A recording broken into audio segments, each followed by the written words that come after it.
Good evening students, कैसे आप सभी लोग।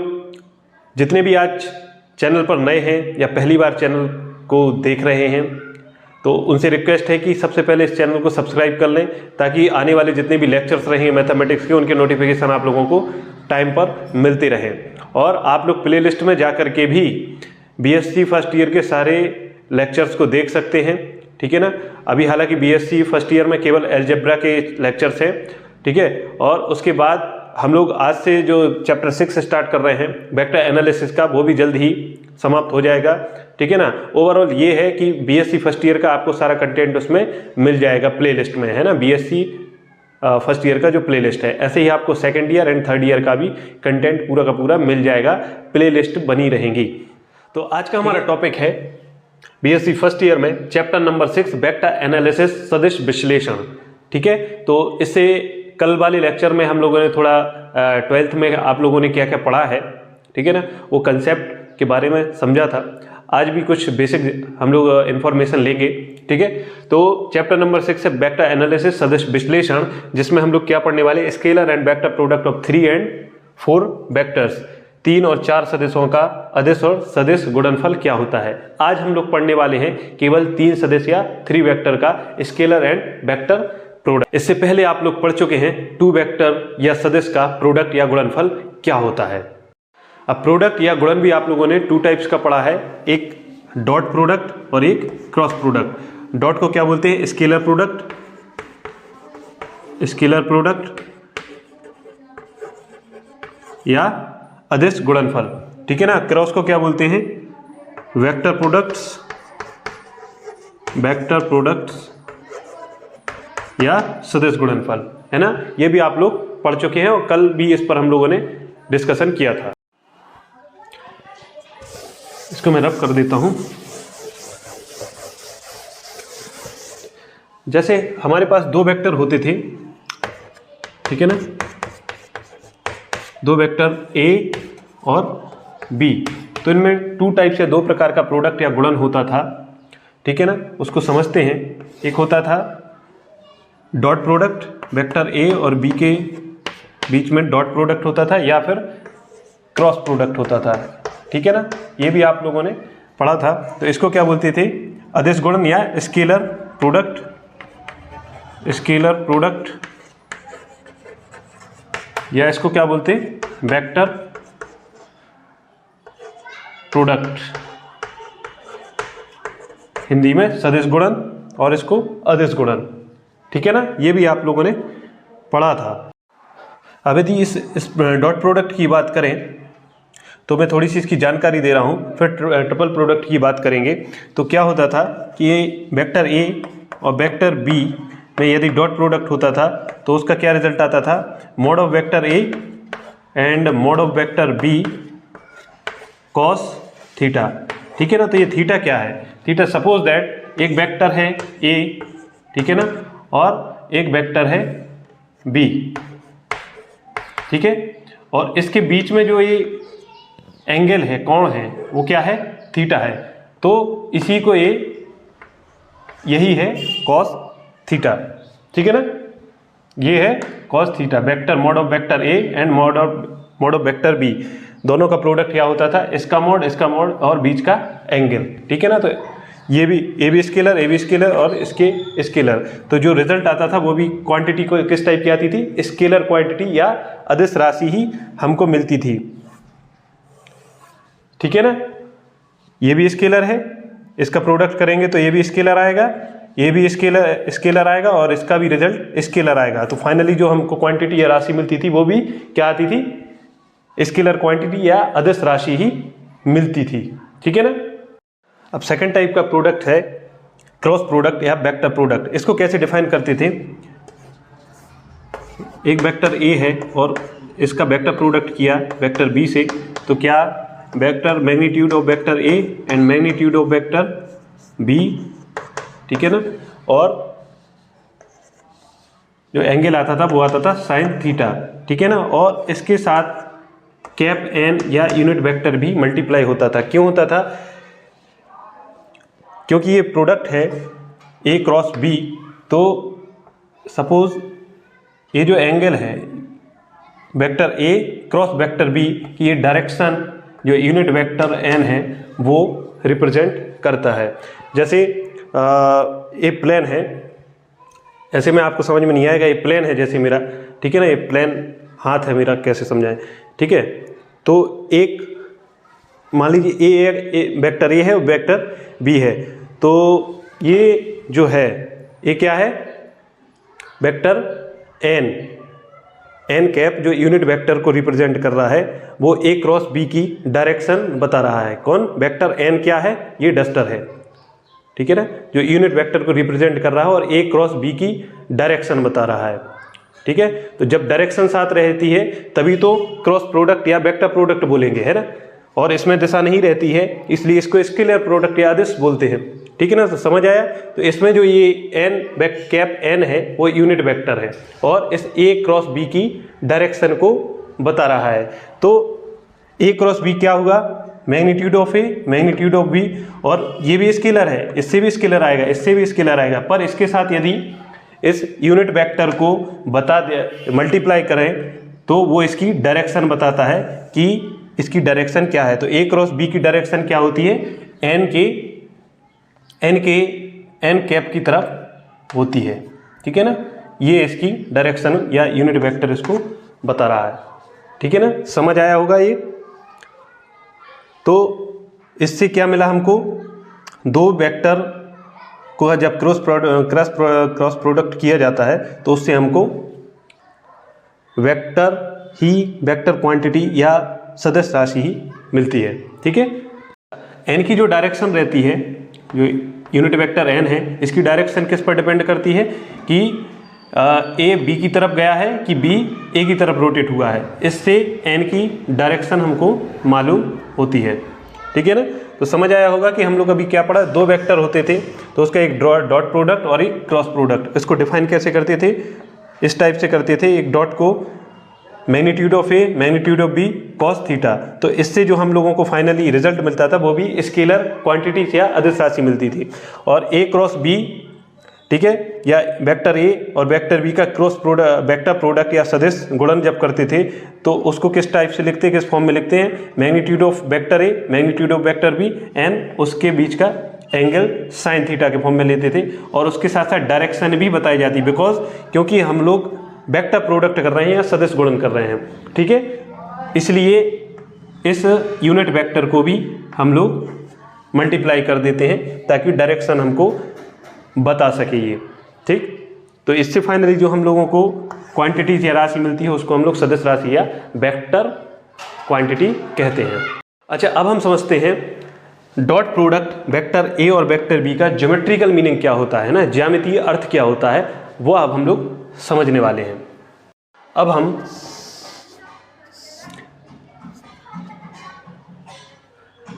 वेक्टर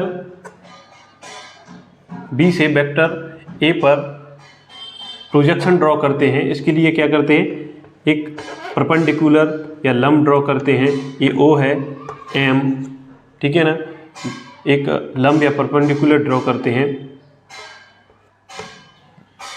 तो इस ओ एम को कहेंगे projection of vector B along the vector A, मतलब वेक्टर ए की जो छाया है, प्रक्षेप है, वेक्टर ए पर पड़ रहा है, देखिए ना, ए है ना, समझ में आया। तो इसका ये vector A dot vector B का ज्योमेट्रिकल मीनिंग हम लोग समझ रहे हैं। तो इसका मतलब क्या हुआ कि vector A dot vector B, और यहाँ पर क्या आ जाएगा, ओ एम। तो ओ एम क्या है, प्रोजेक्शन है वेक्टर ए का, वेक्टर बी का वेक्टर ए पर प्रोजेक्शन है या प्रक्षेप है ना। ये क्या है, ज्योमेट्रिकल मीनिंग है vector A dot vector B का। अब हम समझते हैं geometrical meaning vector A cross vector B का, इसका ज्योमेट्रिकल मीनिंग क्या होता है। तो माना ज्योमेट्रिकल मीनिंग समझते हैं इसकी वेक्टर ए और वेक्टर बी की। तो एक वेक्टर है वेक्टर ए और ये क्या है, वेक्टर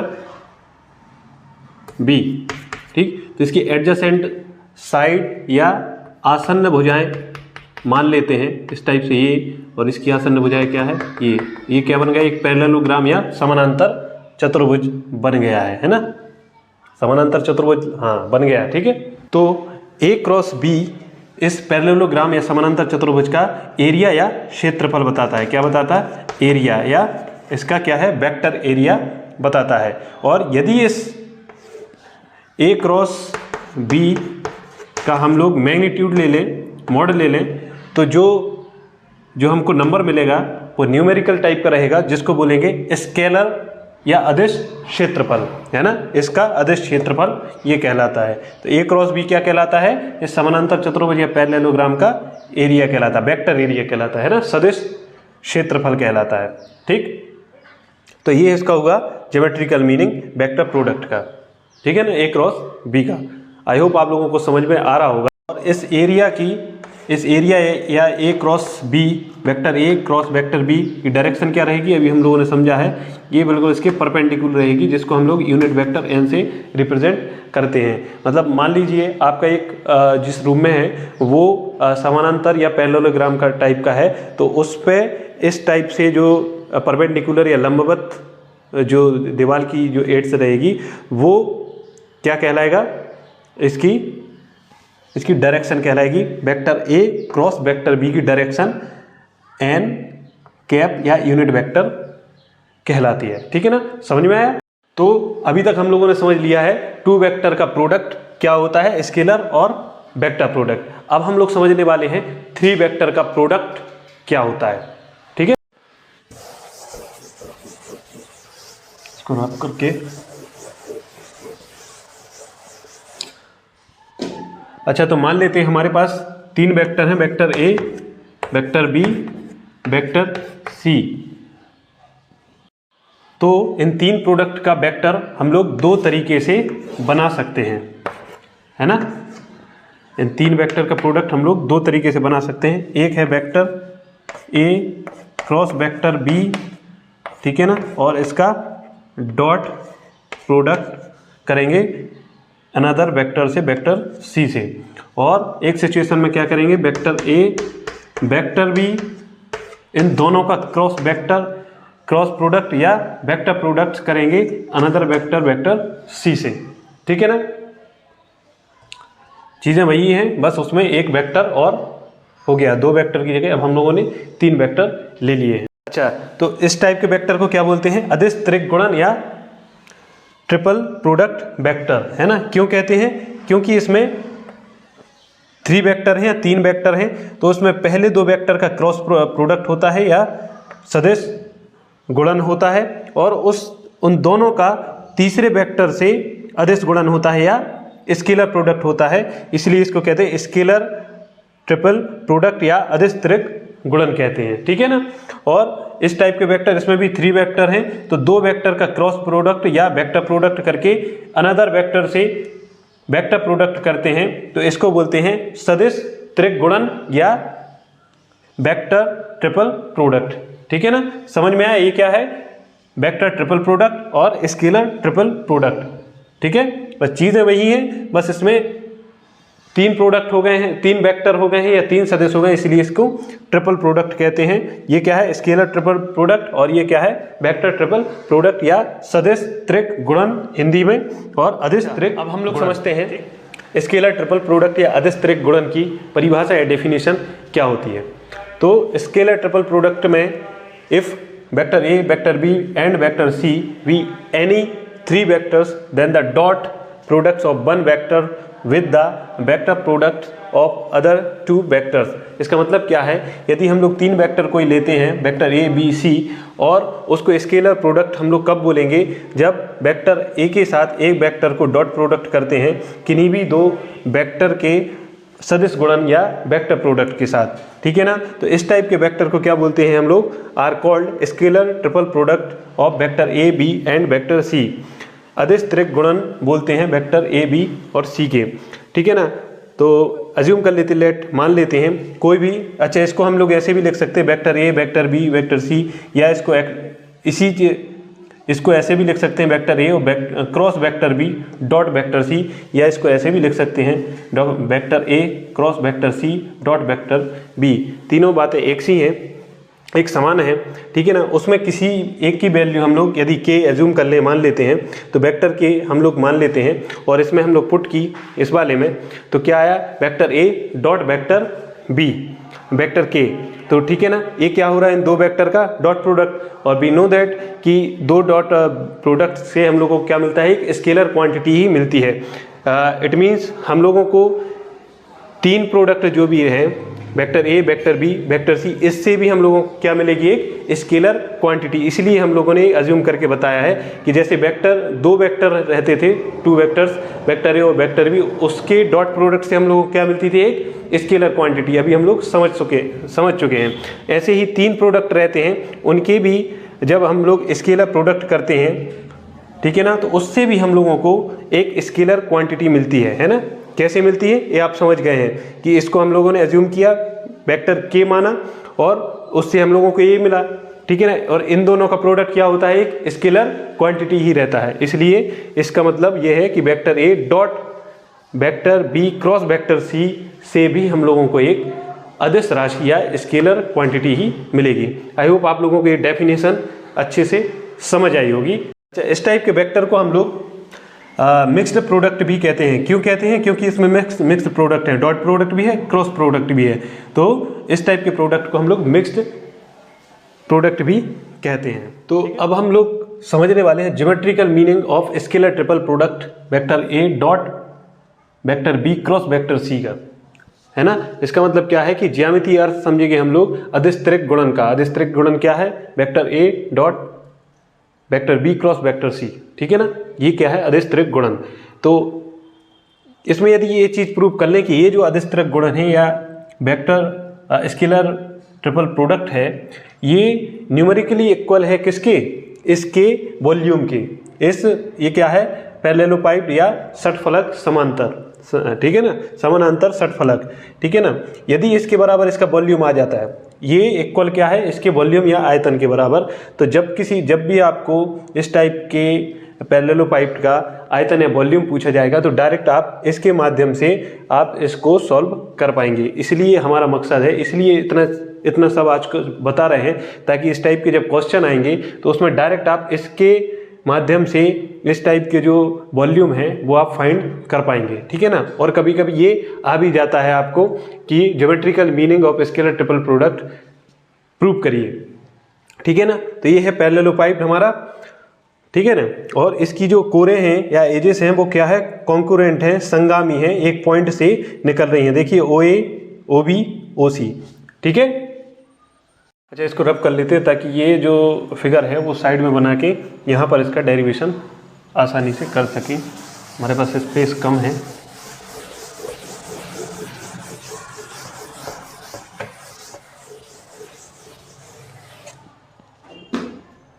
यहाँ पर हम लोगों को ये प्रूव करना है कि vector A dot vector B cross vector C equal होता है volume of parallelepiped O B D C E F G A के, है ना। यदि आपसे पूछा जाए कि इसका वॉल्यूम क्या है, इसका वॉल्यूम फाइंड करना है, तो डायरेक्ट आप लोग इसके माध्यम से कर सकते हैं। पर कब, जब आप ये प्रूफ कर लें कि ये इक्वल होता है इसके वॉल्यूम के। तो इसका वॉल्यूम क्या होता है जनरली कि बेस इंटू एच या आधार इंटू ऊंचाई। तो यहाँ पर बेस क्या है area of parallelogram O B C D, ये पूरा का पूरा बेस है। और ये क्या है, इसकी हाइट क्या है, h है, a से m तक h है। तो यहाँ पर हमने कुछ लिखा है कि let us consider a parallelepiped O B D C E F G A with concurrent edges.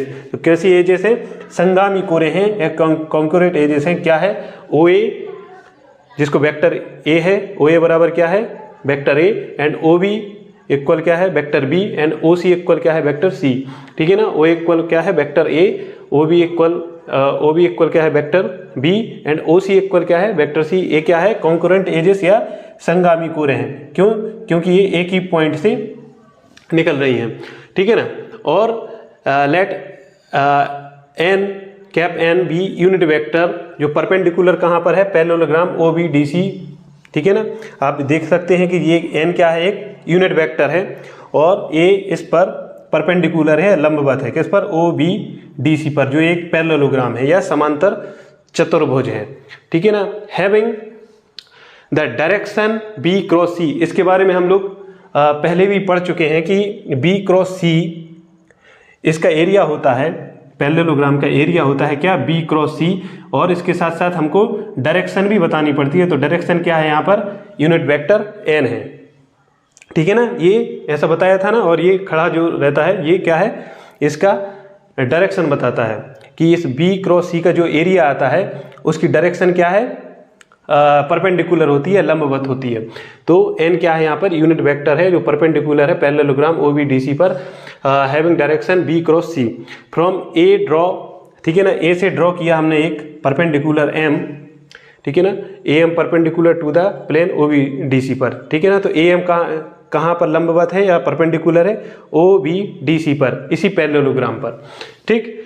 Late A M is equal to H हम लोगों ने अज्यूम किया है, एच क्या है यहाँ पर, हाइट ए से एम तक। अच्छा, इस पूरा का पूरा जो पैरेललोपाइप्ड है या समांतर षटफलक है, इसकी हाइट अंदर से यही होगी ना, ठीक है ना। ये पूरा का पूरा बेस है और बेस से ऊपर से आप जैसे अपने एक रूम में खड़े होंगे तो हाइट ऐसे ही देखेंगे ना, तो एक दीवार देखेंगे साइड वाली, तो ऐसे ही इसकी जो हाइट है वो एच हम लोगों ने अज्यूम कर ली है ए से एम के लिए, ठीक है ना। And theta be the angle between the direction of unit vector N and vector A. Theta क्या है यहाँ पर, एक कोण है या एंगल है वेक्टर ए और यूनिट वेक्टर एन के बीच का, ठीक है ना। अब इसको यदि हम लोगों ने प्रूव कर दिया कि जो vector A dot vector B cross C है वो इसके वॉल्यूम के इक्वल होता है, तो कैसे करेंगे, वेक्टर ए आपने लिख दिया डॉट, और बी क्रॉस सी क्या है यहाँ पर, बी क्रॉस सी, इससे पहले हम लोग समझ भी चुके हैं, बी क्रॉस सी क्या है, area of parallelogram O B D C का, ठीक है ना। तो ये हम लोगों ने लिख दिया, और ओ बी डी सी अपने आप में एक स्केलर है, जब तक उसको डायरेक्शन के साथ ना लिखें, तो उसकी डायरेक्शन क्या है, यूनिट वेक्टर एन, लिख दिया, ठीक है ना। तो अपने आप में ये स्केलर है, तो स्केलर को हमने साइड में कर दिया, और ए वेक्टर और वेक्टर यूनिट वेक्टर एन इसको साथ में लिख दिया। अच्छा, ये क्या है, डॉट प्रोडक्ट है दो वेक्टर का, दो वेक्टर का डॉट प्रोडक्ट का जो, उसको हम लोग ऐसे लिख सकते हैं, magnitude of vector A magnitude of vector N cos theta, ठीक है ना, ये लिख सकते हैं, ठीक है। तो इसका मैग्नीट्यूड क्या आया ए, और इसका मैग्नीट्यूड क्या आया 1, तो 1 को नहीं लिखा मैंने, कॉस थीटा लिख दिया, और ये area of parallelogram O B D C as it is है, ठीक है ना। अब यहाँ पर क्या है, ओ ए कॉस थीटा, ये ओ ए कहाँ से आ गया है, ठीक है ना। तो ओ ए का है, वेक्टर ए का मैग्नीट्यूड क्या होता है ए, तो ओ से ए तक की लेंथ क्या है ए, तो ए की जगह हमने ओ ए लिख दिया है, ठीक है ना। अब ओ ए कॉस थीटा की जगह एच कैसे आया, तो ए क्या है, यहाँ से यहाँ तक एक परपेंडिकुलर है, और ये पूरा बेस पर ओ बी डी सी पर ए परपेंडिकुलर है, ठीक। तो और इसका एंगल क्या है थीटा, तो यहाँ पर इसका एंगल भी थीटा हो जाएगा, तो यहाँ से कॉस थीटा हम लोग फाइंड कर सकते हैं, क्या है होगा, बेस अपॉन हाइपोटेनस। तो बेस क्या है यहाँ पर, बेस है यहाँ पर ए एम अपॉन ओ ए, ठीक है ना, कॉस थीटा, ठीक है, आधार अपॉन कर्ण। तो यहाँ से ओ ए यहाँ पर पहुँच गया, और ए एम की वैल्यू क्या है एच, जो हम लोगों ने एज्यूम की थी कि ए एम क्या है, बिकॉज हाइट है, तो यहाँ से एच की वैल्यू ओ ए कॉस थीटा की जगह हमने एच लिख दिया, और यही एक पैरेललोपाइप्ड का एरिया वॉल्यूम होता है, ठीक है ना, आधार इनटू हाइट। तो आधार क्या है, ओ बी डी सी का एरिया, ठीक है ना, parallelogram O B D C का एरिया इनटू हाइट।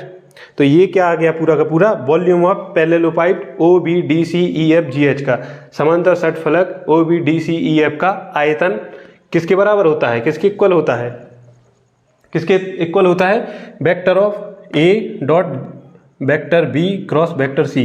तो ये हम लोगों ने क्यों प्रूव किया, क्योंकि जितने भी इस टाइप के हमारे क्वेश्चन रहेंगे, ठीक है ना, कि आपसे पूछा जाएगा कि समानांतर षटफलक का आप वॉल्यूम फाइंड करिए, तो अब आपको केवल इतनी जानकारी होना चाहिए कि समानांतर षटफलक का जो वॉल्यूम होता है वो क्या होता है vector A dot vector B cross C. ठीक है ना, इससे हम लोग जितने भी टाइप के हमारे क्वेश्चन रहेंगे वो सॉल्व कर पाएंगे। ठीक है, आई होप आप लोगों को ये आज का लेक्चर अच्छे समझ में आया होगा। ठीक है, तो आज के लिए इतना ही। नेक्स्ट लेक्चर में मिलते हैं नेक्स्ट टॉपिक के साथ। ठीक है, थैंक यू क्लास।